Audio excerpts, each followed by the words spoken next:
اور میں دیانتداری سے مسجد میں باوضو بیٹھ کر جمعے کے دن مشورہ دیتا ہوں حکومت کو اور وزیر قانون کو مشورہ دیتا ہوں کہ نہ فرعون کی حکومت ساری زندگی رہی، نہ نمرود رہا، نہ جاج بن یوسف رہا، نہ یزید رہا، اور یار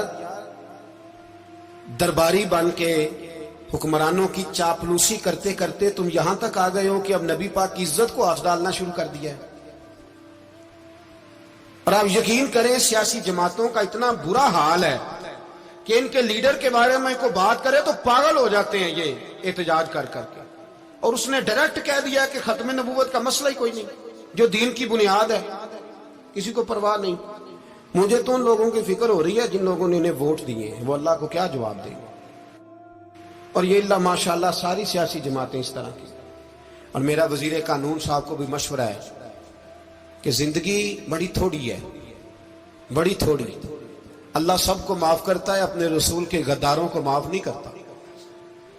اور یہاں تمہاری گاڑیوں پہ جھنڈے لگے ہوئے ہیں، وہاں بھی تمہارے جھنڈے لگیں گے، پر اس لیے لگیں گے کہ یہ غدار ہیں ناموس رسالت کے، یہ جھنڈے لگیں گے۔ شرم کرو اور ڈر جاؤ، بس کر دو، تمہارے منہ میں اب دانت پورے نہیں رہے۔ کوئی شوگر کا مریض ہے تو کوئی بلڈ پریشر کا، تو کوئی ہارٹ کا، تو کوئی کینسر کا۔ شرم کرو اور اپنی قبر کی بھی تھوڑی سی فکر کرو۔ بتاؤ پاکستان کے کتنے صدر گزرے، وزیر اعظم گزرے، تو ان کی قبریں کہاں ہیں؟ کوئی جاتا ہے ان کی قبروں پہ؟ کسی کو خبر ہے؟ کیوں اپنے لیے جہنم کٹھی کرتے؟ سارا کچھ دنیا داری رہ گئی ہے، سارا کچھ صرف یہی رہ گیا۔ حضرت ابو بکر سردار تھے، حضرت عمر سردار تھے قبیلے، حضرت عثمان سردار تھے، انہوں نے سرداریوں کو ٹھوکر مار کے رسول اللہ کے قدموں میں بیٹھنا پسند کی، سرداریاں چھوڑ کے غلام بن گئے۔ تم سرداریاں بچانے کے لیے رسول اللہ کی غداری کرتے ہو، شرم نہیں آتی؟ اور کام شکوہ ہے مجھے ان لوگوں سے جو مولوی تو کہہ دیتے ہیں تو سیاست نکار، اور کسی سیاستدان کو منع نہیں کرتے کہ جب تجھے سورت فاتحہ بھی نہیں آتی تو تجھے کس نے اجازت دی ہے اتنی بڑی بات؟ اور میں نے پچھلے سے پچھلے جمعے بھی کہا تھا، پھر کہتا ہوں اور آن دی ریکارڈ کہتا ہوں، مرزائی کل بھی کافر تھے، آج بھی کافر، اور قیامت تک، اور جو ان کے کفر میں شک کرے وہ بھی، اور پکا بے ایمان ہے، کافر ہے۔ وہ وزیر قانون ہو یا صوبائی ہو یا وفاقی ہو، من شک فی کفر ہی فقط کفر، جو مرزائی کے کفر میں شک کرے وہ بھی کافر ہے۔ ہمارے رسول آخری رسول ہے، ہم کسی کو یہ اجازت نہیں دیں گے کہ وہ ختم نبوت میں رکھڑا ڈالنے کی کوشش کرے، ہم کسی کو یہ اجازت ہے۔ اور تم نے قوم کو لوٹا، لوٹتے رہو، اب ایمان پہ ڈاکے تو نہ ڈالو۔ تمہیں دولت لوٹ کے پیٹ نہیں بھرا، اب ایمان لوٹنا شروع کر لیا ہے۔ تمہارا فیکٹریاں لوٹ کر، قومی خزانہ لوٹ کر پیٹ نہیں بھرا، بھائی مانو اب دین بیچ کر اپنی حکومتیں پکی کرو گے۔ اور وہ لوگ بھی تیار ہو جائیں جو ان بھائی مانوں کو منتخب کرتے ہیں، ان سے بھی سوال کرے گا ختم نبوت کا موضوع قیامت کے دن کہ تم بتاؤ، ان کو سپورٹ کرتے تھے جو رسول اللہ صلی اللہ علیہ وسلم کے بعد بھی کسی نبی کو نبی ماننا درست جانتے تھے۔ شرم آنی چاہیے، خیال ہونا چاہیے۔ اور میں نے کہا کہ ہمارا دل نہیں چاہتا، آپ یقین کریں، ہمیں شوق ہے جلوس نکالنے کا، تمہارے خلاف باتیں کرنے کا۔ تم نے روز تھرمامیٹر نکالا ہوتا ہے، چیک کرتے ہو کہ ایمان کتنا ہے کتنا نہیں ہے۔ یہ پاکستان اگر صوبہ سندھ ہے تو حضرت عبداللہ شاہ غازی کا ہے، اگر بلوچستان ہے تو حضرت بابا عبد الرحمان کا ہے، اور اگر پشاور ہے تو وہ صوفیاء کا ہے، اور اگر یہ دھرتی پنجاب ہے تو یہ داتا علی اجویری کی ہے، یہ بابا فرید الدین کی ہے۔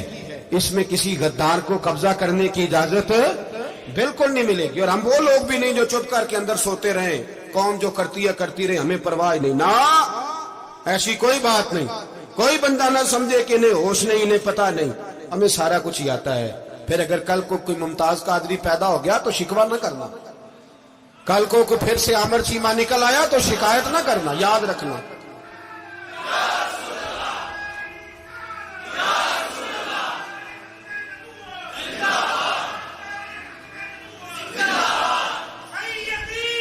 تو میرے بھائی کھول کے بولو، یا نبی رسول کے بولو صلی اللہ علیہ وسلم۔ تو یہ مشورہ ہے.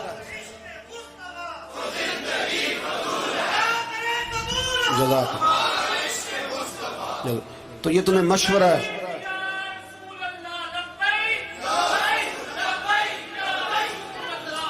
میری بات سنیں، یاد رکھیں، یہ لوگ بعد میں پچھتاتے ہیں، پھر مناظرے کراتے پھرتے ہیں اس نے صحیح کیا کہ غلط کیا، پھر انہیں ہوش آتی ہے بعد میں، پھر ان کے ہواری نکل نکل کے میدانوں میں دلیلیں دیتے ہیں.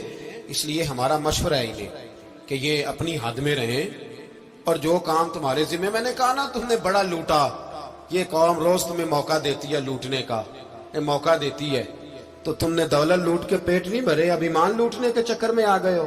یاد رکھو مسلمان گناہگار ہیں، غدار نہیں ہیں. تمہیں دولت لوٹنے کا تو شاید موقع مل گیا ہے، پر ایمان لوٹنے کا موقع نہیں ملے گا. تو اس لیے اس کو لگام دو. اور ویسے بھی کتا جو پالتو ہوتا ہے نا، اس کو گھر کے اندر سنگلی سے باندھ کے رکھنا چاہیے. یہ تمہارے بوٹ چاٹتے ہیں، بھونکتے ہیں، تمہارے حق میں وزارتیں لیتے ہیں. ہم نے تو کوئی وزارت نہیں لی تم سے، اور نہ ہمیں شوق ہے. اس لیے کہ ممبری کیا کرنی ہے جس کو ممبر رسول عطا کر دیا جائے؟ اس نے کیا کرنی ہے یہ ممبریاں جس کو پکا ممبر رسول دے دیا جائے؟ تو اس لیے اس سے باہر آؤ. میں نے کہا بڑے بڑے نمرود، فرعون، قارون دفن ہے، تمہارا بھی نام تک نہیں ہوگا، بالکل نام نہیں ہوگا. اس لیے ہمارا مشورہ، اور آپ لوگ بھی آئے نا یہ اگلے سال، تو ان کو کھڑا کر کے پوچھ لینا اسلامی جمہوریہ پاکستان کا تم نے MPMN بننا ہے، پہلا کلمہ ہی صحیح سنا دو. چلو خدا کا واسطہ یہی بتا دو کہ تمہیں نماز بھی ڈھب سے آتی ہے کہ نہیں. اور آپ کی موج ہے، آپ بٹھا لیتے ہیں سر پہ، کیا کرے، سمجھانے والے مفت گناہگار ہو گئے اور بہکانے والے سب تمہارے یار ہو گئے. اس لیے یہ چھیڑتے ہیں جان بوجھ کے. اور پھر جب کوئی ممتاز قادری علیہ رحمہ پیدا ہوتے ہیں، پھر انہیں دشواری ہوتی ہے، پھر ان کا جینا مشکل ہو جاتا ہے. یہ موقع دیتے ہیں، پتہ نہیں کس کے ایجنڈے پہ عمل کر رہے ہیں. میرا سوال یہ ہے، میں نے پچھلے جمعے پھر میرا سوال ہے کہ میں پوچھتا ہوں اس آدمی کو ضرورت کیا ہے ختم نبوت پر بات کرنے؟ جب امت مسلمہ کے متفق کا فیصلہ ہے کہ مرزائی کافر، اسمبلی نے بل پاس کر دیا کہ مرزائی، ان کو اقلیت قرار دے دیا، اور جب سے وہ اقلیت بنے نہ ہم نے ان کی عبادت گاہ جلائی، نہ ہم نے ان کو قبروں سے نکالا، نہ ہم نے، بس ٹھیک ہے جیسے عیسائی رہتے ہیں، یہودی سے کس ملک میں رہتے ہیں وہ بھی رہے، اقلیت بن کے رہے، کوئی اعتراض. پر تم انہیں کھینچ کھونچ کے کیوں قریب کرتے ہو؟ تمہارا کیا جرانہ ہے ان کے ساتھ؟ بتاؤ تو صحیح.